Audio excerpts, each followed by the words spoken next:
like that? It's better than what Scorpius used to do. It wasn't fun. I mean, and it isn't fun as part of the Sebacean culture either. Well, it is fun in a kind of, you know, going for a jog's fun, having sex is fun, you know, that it's a physical release. And I mean, that is the Sebacean culture.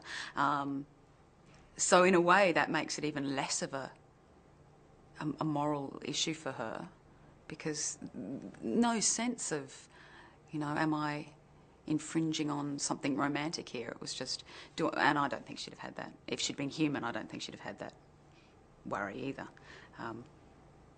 Yeah, if it needs to be done, do it. And it leaves less to clear up. If you slaughter a room full of people, there's just all these bodies. You got to, you know, you got to fix all that mess up. If you seduce a room full of people, A, there's less to clear up. B, they're alive to help you in the future. It's a more efficient way to go about things. I'm always fascinated too when people get really upset about sort of that issue with her, because the same people never get so upset about people, you know, torturing or blowing people away, or that's kind of, we're used to that. But once sex comes into the thing, it's like, oh, how could you rape Crichton? And it's like, I was asking for it. Which I know is very unsound. But from her perspective, it's like, well, I needed to.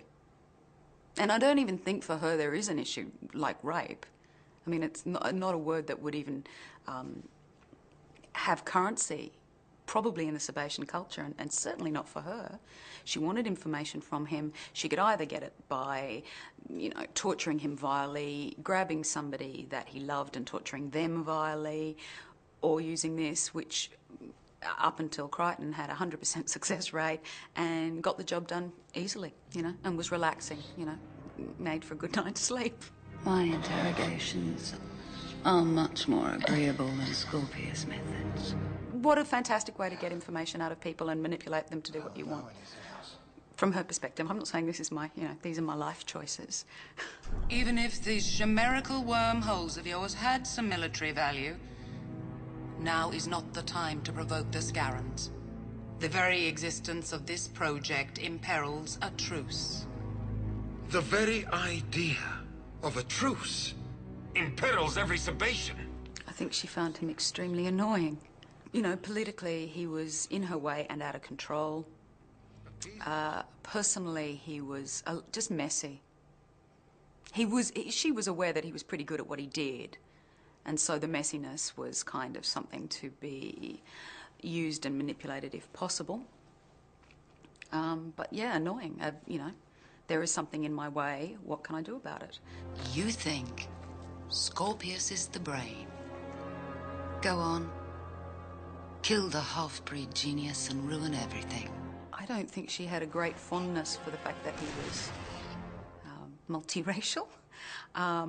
But I think that was more really a dig than something that was a passion in her.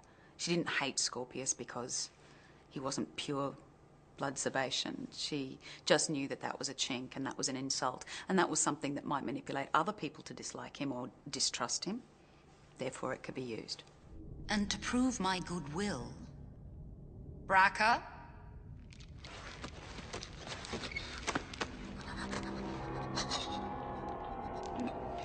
he'll never bother you again. Scorpius. Scorpius. Wayne absolutely went there, which was fantastic. And to be honest, one of the favourite things, it sounds so sick, but kicking him in the guts was one of my favourite moments for Grey's. I mean, because it was just so disgusting. He was a man who was really somewhere near her equal in the military regime, but for her own reasons she demeaned and diminished him and got the yes to do it. And yeah, it was kind of fun. It was fun to see. I don't actually think she had huge fun doing it. I never pulled wings off flies, but I'm guessing that people don't have an amazing time, because I can't imagine that it would be. But I think they do it to see if maybe it is amazing. This is my theory about that kind of mind, and I think she was there was something desperately vacant at the core of her, and I think she was looking to fill it up. I reckon she was looking in a lot of the wrong places, but I think that, yeah. So it was kick. Will that be really fun? Oh, it was fun. You know, it was good. But it wasn't, didn't do the thing that ultimately, that's really deep, and I don't know if anybody could even see it, but there was, a big black hole in her, and I think that was scary and sad too.